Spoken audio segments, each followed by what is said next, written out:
त्यासाठी की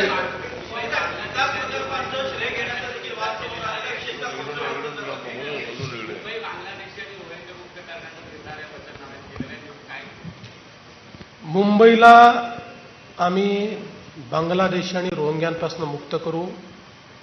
मी तुम्हाला सांगतो, गेल्या एका वर्षामध्ये हायेस्ट नंबर बांगलादेशी या मुंबईत शोधून काढले आहेत, ते डिपोर्ट केलेले आहेत आणि आता हे सुरूच राहणार आहे.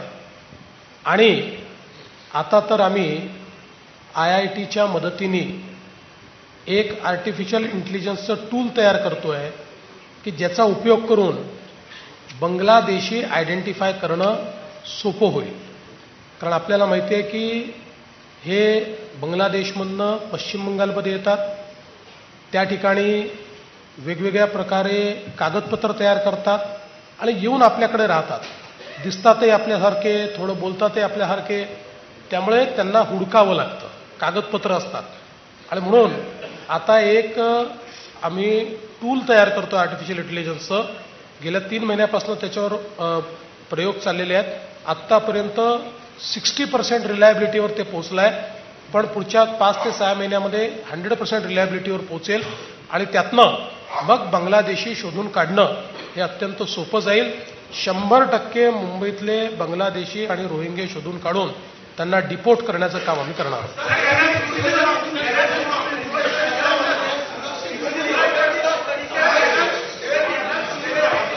अरे एक एक चला. चल ठीक है चलो.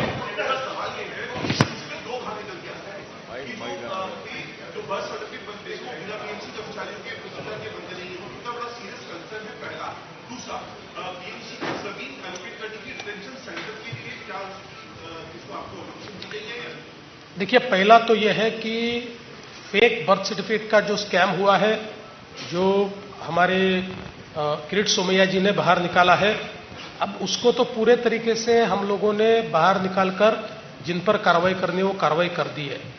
जहां तक डिटेंशन सेंटर का सवाल है, उसकी जमीन हमको मिल गई है, उस पर कार्रवाई हम कर रहे हैं. हाँ, जिस तरीके से आपने इस पूरे वचननामा में इंफ्रास्ट्रक्चर और ट्रांसपोर्टेशन को ज्यादा जोर दिया है, इतनी बड़ी समस्या ट्रैफिक है और ट्रैफिक को खत्म करने के लिए किस तरीके से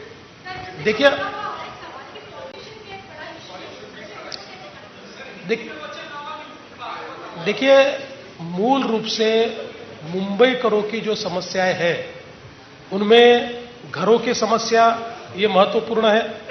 इसमें हम लोग रीडेवलपमेंट के माध्यम से, SRA के माध्यम से, सेल्फ रीडेवलपमेंट के माध्यम से, म्हाड़ा के माध्यम से बहुत बड़े पैमाने पर अफोर्डेबल हाउसिंग तैयार कर रहे हैं. SRA में गरीबों को मुफ्त में घर दे रहे हैं, रीडेवलपमेंट में बड़ा घर लोगों को मुफ्त में दे रहे हैं और इसके माध्यम से घरों की समस्याओं को हम दूर कर रहे हैं.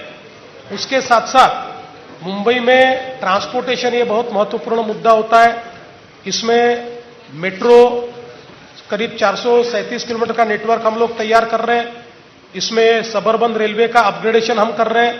इसमें बेस्ट की बसेस जो है, उसमें 5000 बसेस अभी चलती है, उसको 10,000 बसेस तक हम ले जा रहे हैं. इसमें वाटर ट्रांसपोर्ट को हम ऐड करने वाले हैं. हमारे यहाँ जो मोनो है, इस सबका इंटीग्रेशन हमने किया है. इसको सिंगल प्लेटफॉर्म पर और सिंगल टिकट पर हमने लाया है. आने वाले दिनों में हमारी जो बेस्ट की बसेस है, उसमें हमारी महिलाओं के लिए 50% कंसेशन हम लोग देने वाले हैं. और इसके साथ साथ पर्यावरण भी बहुत महत्वपूर्ण है. मुंबई में 100% जो लिक्विड वेस्ट है, उसको ट्रीट करके ही, साफ करके ही पानी समुद्र में जाए, इसकी व्यवस्था हमने की है. यहां पर जो लीगेसी वेस्ट है, उसको डंप न करते हुए उसको हम वेल्थ में कन्वर्ट कर रहे हैं. कचरे से बिजली का निर्माण हम लोग करने वाले हैं. और एक हमने सर्कुलर इकोनॉमी का प्लान तैयार किया है. अगले 5 सालों में करीब करीब 17,000 करोड़ रुपया हमने प्लेज किया है, जो वाटर क्वालिटी इंप्रूव करना, जिसमें एयर क्वालिटी इंप्रूव करना, जिसमें सब प्रकार से CO2 का एमिशन कम करना, कार्बन सिक्वेस्ट्रेशन जो है वो उसके ऊपर जोर देना, इस प्रकार की एक कंप्लीट स्ट्रैटेजी हमने तैयार की है. मुंबई को एक सस्टेनेबल शहर की ओर हम लोग ले जा रहे हैं. देखिए, जो इल्लीगल बांग्लादेशी है उनको पिछले 1 साल में बहुत बड़े पैमाने पर निकाला गया है। प्रधानमंत्री जी और गृह मंत्री जी के नेतृत्व में एक एक व्यक्ति को